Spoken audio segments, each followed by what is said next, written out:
I love a good social media video, and here is another one. What's up, guys? Welcome back to my channel. Today's video is going to be all about branding yourself on social media. I have a few simple tips that are really going to take your social media presence from 1 to 100 with a few little tweaks and changes that you can make on your social media by making sure that your brand is cohesive across all of your social media platforms. Okay, so you have been looking at your social media and you are like, yes, I am killing it on social media. I've got all my ducks in a row. My profile picture looks great. I have all this information I'm posting, but I'm not getting the followers or the attention that I want. And it's not helping me to get gigs. Well, maybe there are a few little things you can do to make it look a little bit more presentable. One of the things that I see artists doing all the time that I don't understand why they do it because it hurts their searchability is not having the same profile picture across social media. Your profile picture is like a logo, and it's going to be so easy if you change them all to be the same thing because it's going to be recognizable to either fans who have seen you in concert and are looking you up on social media. If they know your Facebook profile has this picture, but your Instagram and Twitter have something different, they may not find you on there because people's attention span is so short. They're just gonna look for something that feels familiar to them and click on it. So why not just make it easy for them to find you and switch all of your profile pictures at the same time?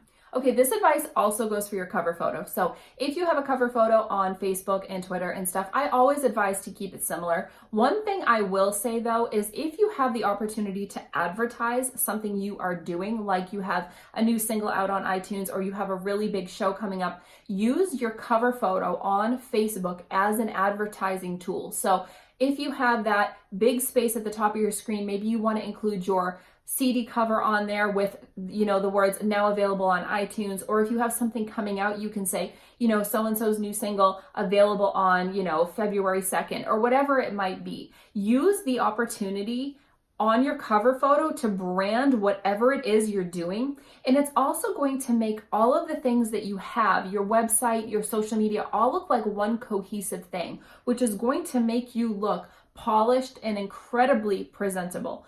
Think about it like this. If you walk out on stage and you have a mismatched shirt and pants, but if you walk out there and you are polished from head to toe, you are going to be presented in a better way to the audience. It's the same thing with social media. You have to have it polished and clear and very cohesive to make it look like it is a very polished thing. You always want people to think that you have all of your bases covered, you have been doing this forever, and you know exactly how to present yourself, because presentation is such a big part of the music business. I always say people hear with their eyes. So, regardless of what your new single sounds like, if you have the coolest looking CD cover and cover photo and your outfit looks awesome and your hair looks good, that is going to be half the battle. And there's a lot of people who are going to disagree with me and say, no, it's the music. Your music has to be great, which it does, because you have to always be able to back up your persona or whatever it is that you're presenting. But people do look at these types of things to decide whether or not they're going to download a single. If you have a really crappy looking single cover, I guarantee you are going to lose people from downloading it. Whether you like to believe it or not, it's the truth.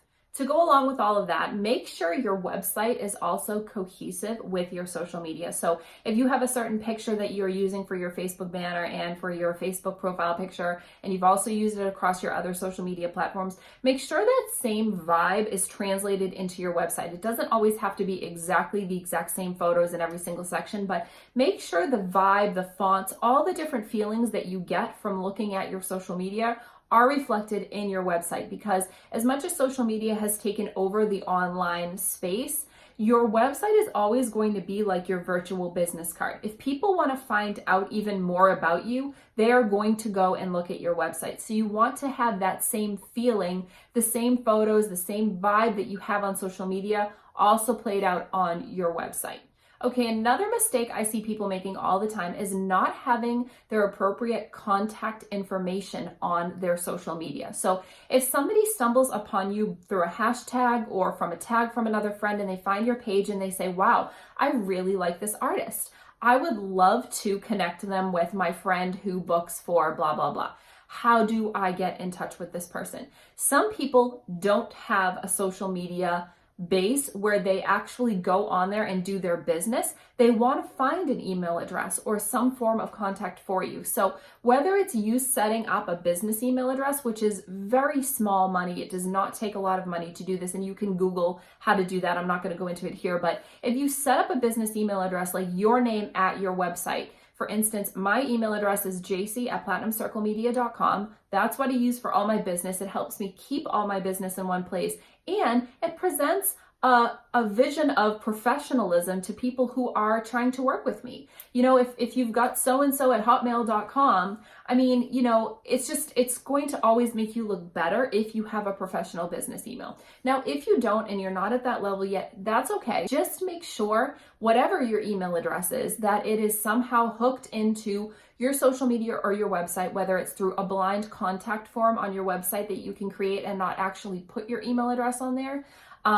Or if it's you creating a secondary email address that isn't your personal one that you don't want the whole world to have, just find a way to have your contact information somewhere listed on your social media and on your website, because otherwise people may not be able to get in touch with you and you might lose an opportunity because of that. Okay, to go along with that, also your username. People ask me all the time, do I need to have the same username on all my social media? And I truly believe the answer to that is yes.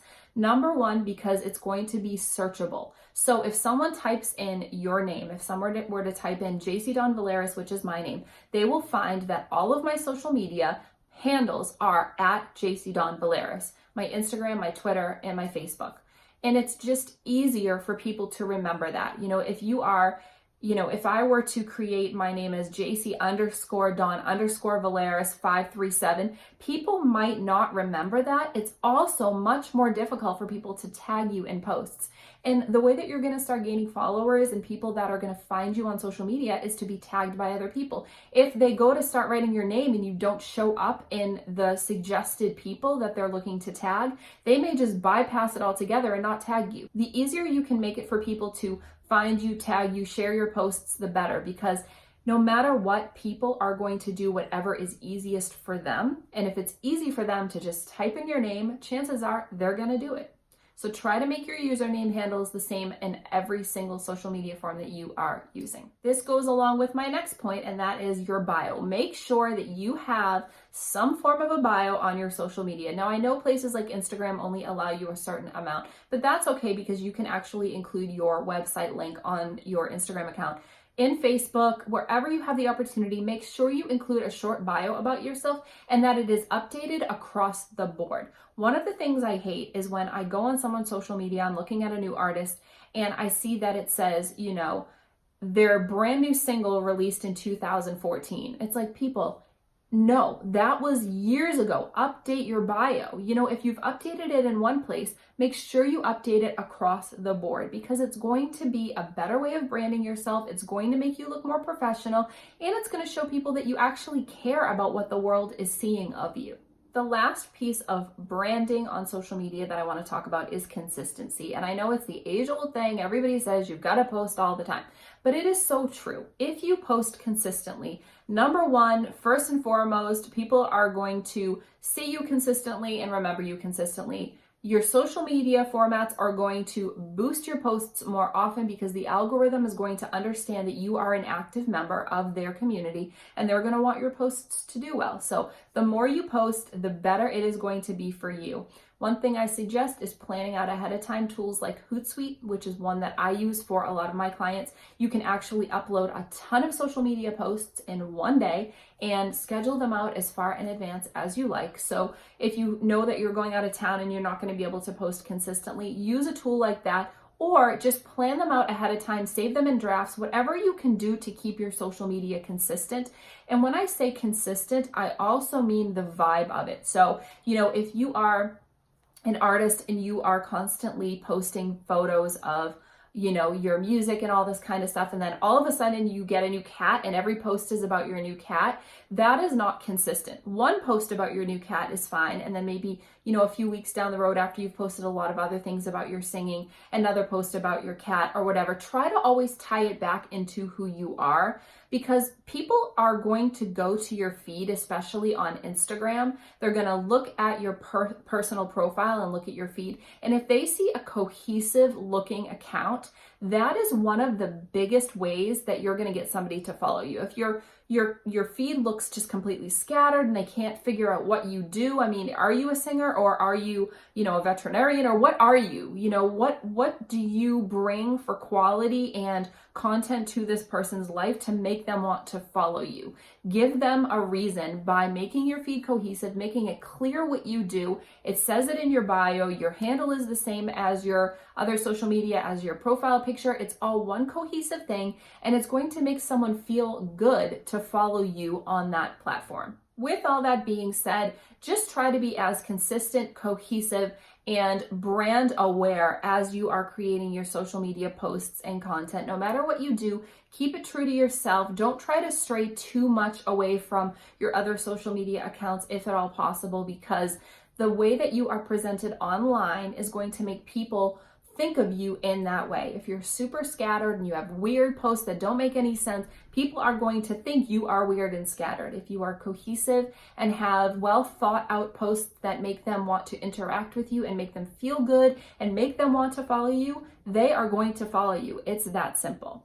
I hope these tips and tricks on branding your social media were helpful to you today. If they were, give this video a thumbs up. And if you have any more tips that I didn't cover in this, please leave them in the comments section below, because there are people watching my channel all the time that could benefit from your knowledge as well as mine. I know that I don't know everything, and you may know something that I don't. So leave it in the comments section below if you have found something that has been helpful to you. Thank you guys so much for watching as always, and I will see you next time.